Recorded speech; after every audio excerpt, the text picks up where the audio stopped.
Apple used to cooperate a little bit more than until this is a very recent move about the past couple months, I guess. I mean, it used to help at least extract data when absolutely necessary, but it really just put the hammer down and said absolutely no. Yeah, but this was, as you said, a long time coming. I mean, Apple has been definitely helping out government whenever those requests would come along, but they would come along all the time. And Apple, as the technology got better, said, you know what? We're going to set up encryption so we don't even know the passcodes. We don't. If somebody asked us to give them to, we couldn't even do that. And that's the position that Apple finds itself in now, where the government is saying, we need you to build a completely new operating system version just to gain access to this thing because it inherently doesn't do that. What's so fascinating about this is they have brought in Ted Olson, who is the lawyer who argued the Citizens United campaign finance case before the Supreme Court, which was decided 5-4 in favor of protecting campaign ads as speech,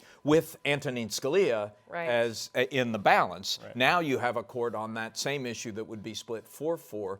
And in the end, this could be a case that's decided by a new justice. Absolutely. And in theory, this is sort of this is technology against the government, but it's really just Apple, and we're not hearing from that many other tech CEOs. Well, I don't know. I mean, Google's in it, Twitter's in it, Facebook's in it. Most companies that offer consumer. The response has been tepid by the other CEOs. We haven't seen the other CEOs come out and say, we're on your side. The government was very smart here by picking the San Bernardino case. I mean, my God, what was it? 12 people killed, very dozens injured. The public is clearly on the side of protecting against terrorists, and always will be. That's why Donald Trump called Apple's actions disgraceful. Right. He's no fool. He knows where the voters are on this. And the other problem that Apple has is we don't know what's going to happen over the next couple of months. What if there's another attack, another gruesome crime involving somebody who has an Apple phone?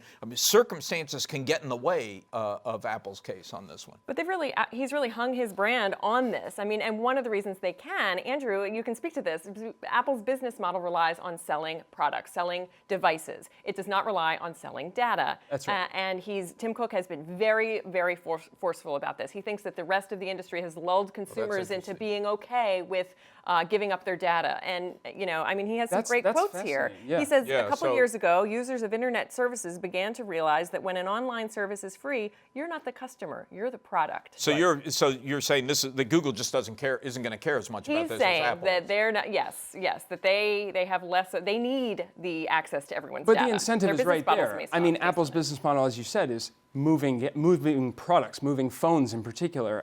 It doesn't sell you. It just sells the products. And their mission is all about selling the best products. Right. It's always consumer focused. It's very Amazon-like in that regard. And if they come out in support of the consumer, it plays up their brand. And I was at Microsoft, I think it was maybe a year ago. It was after all the Snowden stuff had came out, and they had CIOs and CTOs from global companies all over the world, and they were hitting the security thing very, very hard, because particularly in other countries, companies were saying, well, wait a minute, you're going to create a backdoor that the government can get in at any time? Do we want to? It's become a big issue, big marketing issue for a lot of technology companies, not just Apple. And Apple's argument is that, you create a backdoor for the good guys, you also created one for the bad guys. Right.